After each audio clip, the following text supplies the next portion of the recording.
move on with our first paper presenter for the evening, Dr. Angeline Sorna, Assistant Professor, Department of English, Jairaj Annabhagyam College for Women.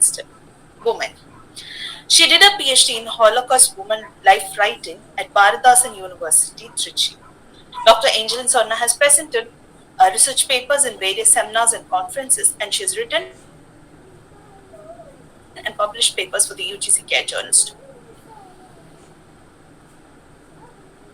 The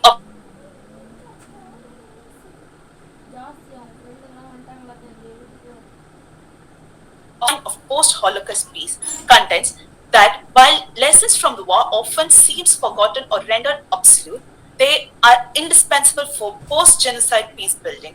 Drawing on Charlotte Delbo's writing, the paper explores her conviction that the knowledge gained from her harrowing experiences in Auschwitz was futile. However, this presentation argues that such knowledge is crucial for constructing lasting peace. Delbo's reflection offer profound insights into the human capacity to confront and rebuild after mass atrocities, challenging the perception of uselessness and underlining the importance of historical memory in shaping peaceful future. I request Dr. Angeline Sorna to take over the meeting. Thank you, Ms. Nivedita. So, good evening to all. And I thank Dr. Maria Preeti for giving me this opportunity to present this paper. And my warm appreciation is always for the good work ma'am is doing through in tandem. And it is also an honor to present this paper in the august presence of Dr. Laura, who is an authority in this area of Holocaust studies. And also it is my pride that it is under Laura ma'am that I completed my PhD. So the title of the paper I thought of discussing today is The Obsolescence of Wartime Lessons, Charlotte Delbo and the Design of Post-Holocaust Peace. Shall I present my screen now? Yeah, you can. Yes. Are you able to? Yeah.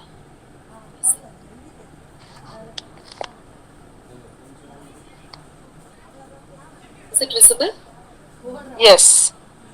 Okay. So this is the title of the paper, and like the abstract said, it argues that though the wartime lessons, sometimes it looks like it is forgotten. It may be any kind of war or genocide. At that moment, people are, when they come to know about the horrors of it, we hear slogans such as "Lest we forget," "Never again," things like that. But with time, things and the lessons we learn through these horrific things might be forgotten. But actually, those are very, very crucial in peace building. So that is the argument of the paper. And for that, as an illustration, I have taken the experiences and writings of Charlotte Delbo, who is a Holocaust survivor. But unlike many other survivors of the Holocaust, she is not a Jew. She's a non-Jew, but a French political prisoner. So, yeah. So, Delbo, like Laura ma'am's keynote, it told us, it was very informative. It was very wonderful listening to ma'am. And like she told us, Elie Wiesel had said that not all the victims of the Holocaust were Jews, but all Jews were victims. So 6 million Jews perished in the Holocaust. And along with them, from the year 1939 to 1945, totally 11 million people became victims of the Holocaust. And of that, 6 million were Jews, and the rest were like other political prisoners and blacks, gypsies, people from Roma, Sinti, physically and mentally challenged people, and homosexuals, Jehovah's Witness, and the like. So here, Charlotte Delbo, who I'm talking about, she was a political prisoner. She was not Jewish, but it is actually like this slide here says, the concentration camps were initially constructed in 1933, right after Hitler became the Chancellor of Germany. They actually built these concentration camps to imprison and torture the political prisoners, people who did not agree with their kind of ideology, so communists, socialists, trade unionists, and such people only were first incarcerated. But later, as their Nazi power solidified, that is when more people like Jews, Roma, homosexuals, disabled people, all of them were brought inside. So political prisoners were a very in the it was not a homogeneous population in concentration camps, and political prisoners were a part of it. And the person I am talking about is Charlotte Delbo, and she was from France. She was born in Paris, and even as early as her 19th year, she joined, French Young Women Communist League. So she was a politically informed, intelligent woman who was also a theater artist. So very talented writer and artist, a theater artist. And she was right after her marriage to Dudak. She was traveling all over the world with her drama troupe. And they were staging various dramas and all that. But here in back home in France in 1940, that is when German occupied France, and she was getting news about the French resistance that was happening back home. Many of her communist friends were involved in that. And in 1941, when she heard that one of her friends got guillotined, she just couldn't stay back. Like she says in one of her books, I can't stand being safe when others are being guillotined. So I won't be able to look at anyone in the eye. So she thought like she should come back. She could have actually stayed back. Like ma'am talked about etylism. The same with Charlotte Delbo. She volunteered to come back to her motherland, and there she and her husband were involved in this resistance, French resistance, and politically active for 4 months, and then they got arrested. And right after the arrest, her husband was shot, and after 5 months she was deported to Auschwitz along with the 230 other women, out of which they were there for 2 horrible years, and after all the torture, only 49 of them returned. And so it was in 1945 the liberation happened, and she came back to France. And it was like and after that, like the next 20 years of her life, she worked with the UN, and on peace missions. She had traveled to Greece, USSR, Israel, and so many other countries on peace initiatives. And later in 1985, she died of lung cancer. And these are the books written by Delbo, and Auschwitz and After. This is a trilogy, and this book has 3 books in it: None of Us Will Return, and Useless Knowledge, and The Measure of Our Days. So these books were written right after her liberation in 1946. But she published it only 20 years later, because she wanted to see if it stands the test of time, if her memory was right, and if she was doing the right thing. So after 20 years, it found publication. And she also later wrote another book, like The Convoy to Auschwitz. This has the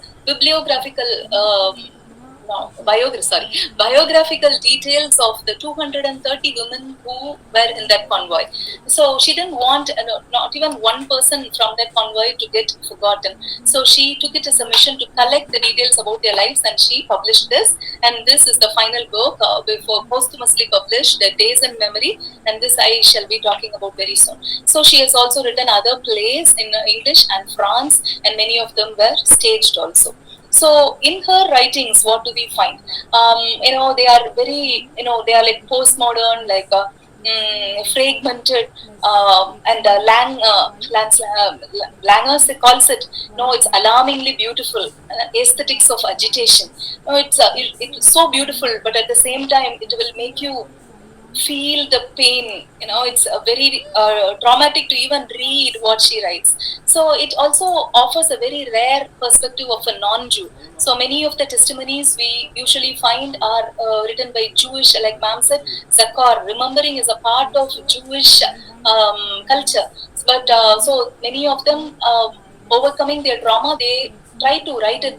But non-Jews, it's quite rare, and her books offer a very rare perspective of non-Jews. So she says how actually it was more difficult for the Jews. She says how even during the roll call, those women, Jewish women, were asked to kneel down, lift their hands, and wait like that in the cold. And also, they were put together in the last minute together, so they couldn't form meaningful bonds. How actually, however much these non-Jews suffered, so it was always more difficult for the Jews. So such details we come across in her lesson, in her book. And also it shows about how women suffered differently. It's not that women suffered more or less or nothing like that. It's just how women suffered differently and how they coped, when it came to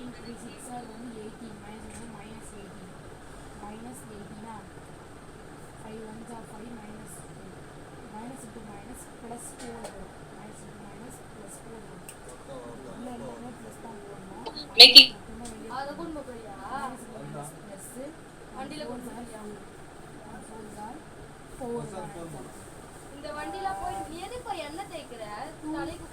Such harrowing moments also, how art and theater helped them to keep going, to keep up their human dignity. So like, because she was a theater artist, she would direct play sometimes, like even a few minutes they could get, like they would practice, they would take scraps of cloth from here and there, and they might try to, in certain camps they had done that, and how it kept their spirits alive. And also she talks about how memory is absolutely important in concentration camps. You lose your memory, you lose your life. So she keeps trying to remember poems and stories, and she tells them to others, and how art kept them with the human dignity.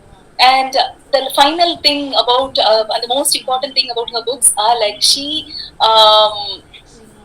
wanted to commemorate her comrades, her dead comrades, through her writing. So when she came back, that was what she wanted to do. She wanted to commemorate her.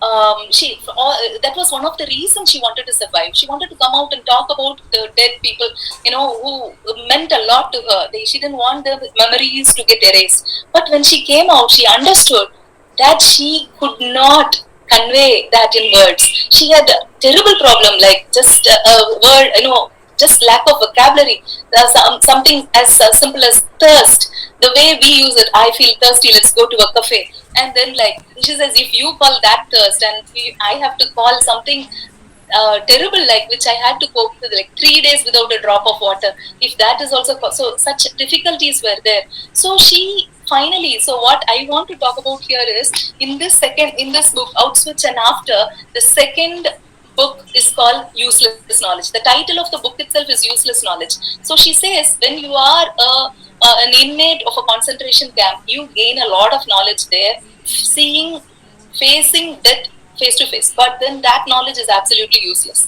Now she says that any knowledge is supposed to be power. Knowledge is power. Knowledge is supposed to give you, a leverage. But here, this is absolute waste. So, like the poems here say, I have spoken with death, and so I know the futility of things we learn. A discovery I made at the cost of a suffering so intense, I keep on wondering whether it was worth it. So this was her mindset when she wrote her book in 1940s.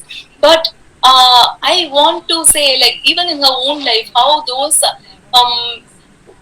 lessons, so what could be the lessons? Like, we can't generalize and say they were lessons, but then they were like points, like how the power of propaganda, how ideology could, through propaganda could corrupt people to a great extent, and the banality of evil, as Hannah Arendt would say, and the extent of human cruelty and sadism and hatred. Such things, actually need to be remembered, because usually people tend to forget. Be it like the Holocaust, the most horrible of genocides, or the bombing at Hiroshima and Nagasaki, the Cambodian genocide, or anywhere. People with time, they, because the victims sometimes find it difficult to meaningfully communicate their experiences to others, or like, sometimes they are busy trying to build up their own life, that they do not want to talk about it. Sometimes they are silenced, and for the sake of the family, they stay silent.